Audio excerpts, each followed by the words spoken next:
this fringe to the bridge of the nose. So you're going to grab a small piece of hair from the center, take your shear, and just clip the hair right at the bridge of the nose. The key to a great curtain fringe is to over-direct to the center. So we have the right and the left sides. We're going to use our guide for our reference for length, and we're going to be pushing each side towards the center to the guide.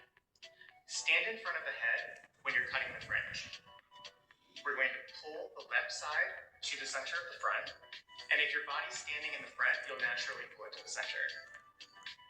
I'm finding that guide that I cut with the shortest length. Once you found the guide, you can make a vertical cut.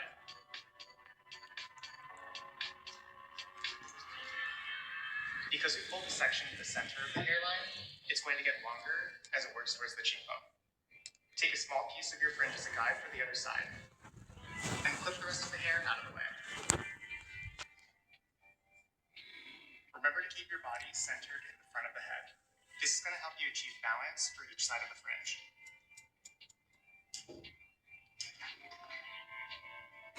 Once both sides are cut, we're going to pull it all together, and we're going to make one last check to make sure it's even on each side.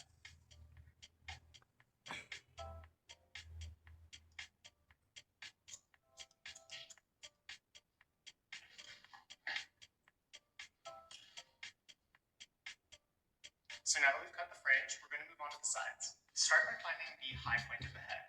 Once again, I'm placing the comb on top of the head, and where I see the comb lift off tells me where the head shape is changing direction.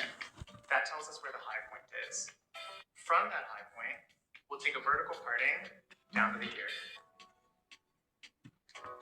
We're going to use the outside of the fringe as a guide for the sides. So we're going to work from the longest part of the fringe, and we're going to blend the layers down to the length. Start by taking a diagonal section behind the hairline. We're looking for the longest part of the fringe to be our guide for the sides. So once you've found that, you're going to position your body in front of the head. Pull your section to the guide, and once you reach the guide, twist your fingers up. Now you're going to cut a diagonal line that leaves length to the bottom. When working with a larger section, I'll take a small piece of what I just cut, get the rest of the hair out of the way, and continue to grab more hair as I work my way down. This helps me better control the section, so I get more precise results.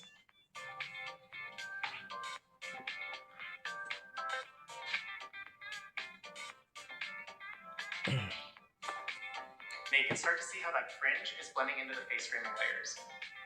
I'm pulling the hair to the stationary guide and using that to cut the rest of the sides.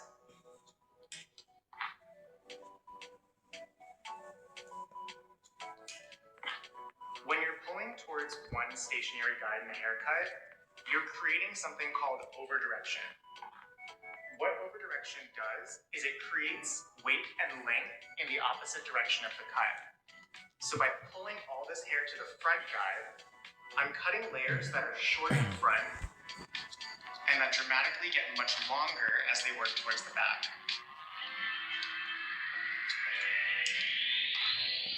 You might find yourself using techniques like this during a wolf cut, but you might also find yourself doing techniques like this for an A-line bob.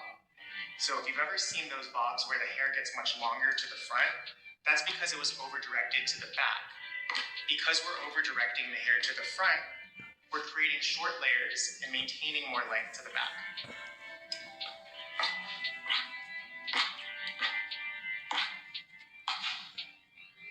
So on the other side, I'm finding the longest part of the fringe and using that as my guide, and we're cutting a line that's leaving length to the bottom. Remember as you work your way down to twist your fingers so that you can control the cutting line, and you're looking to maintain length.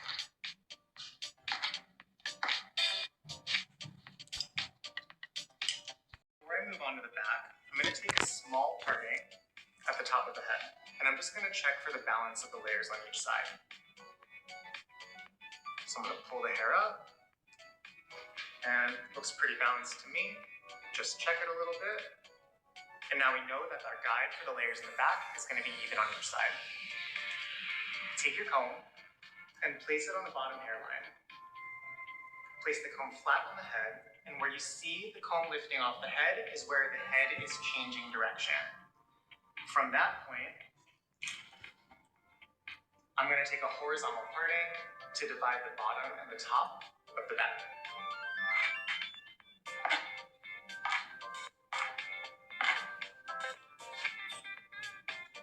Now you could customize this. If you have a client who has really thick hair, you might want to take more hair for the top section because you're going to want to take away the density at the bottom.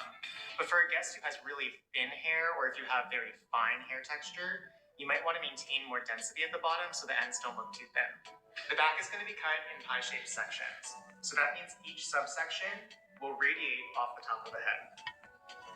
We're going to pull this hair straight out of the head, looking for the guide. Once you find the guide, the line that you want to create is going to be leaving length to the bottom. So I'm going to take a small piece of hair, pulling it straight out of the head,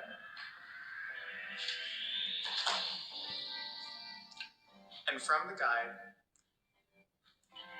I'm going to start point cutting this length away.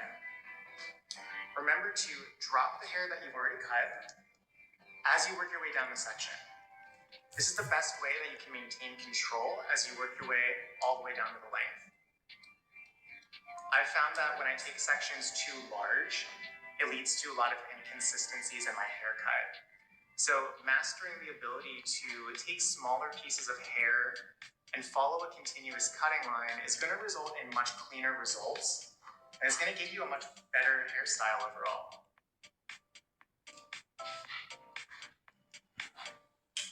Now, as you comb that section, check to see that your layers are working from short to long.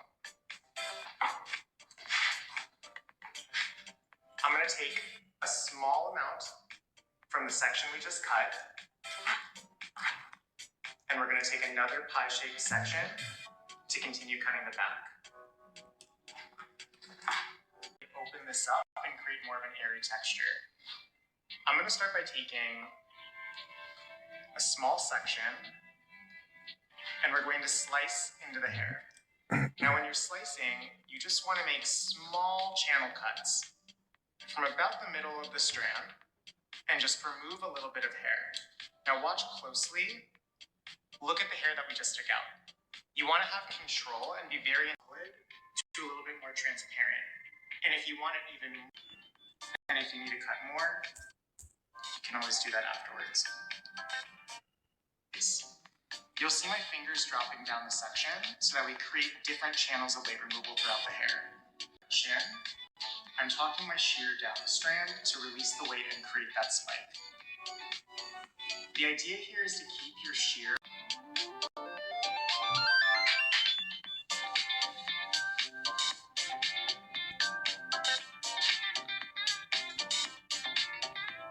for the rest of the hair, we're going to slice more weight away.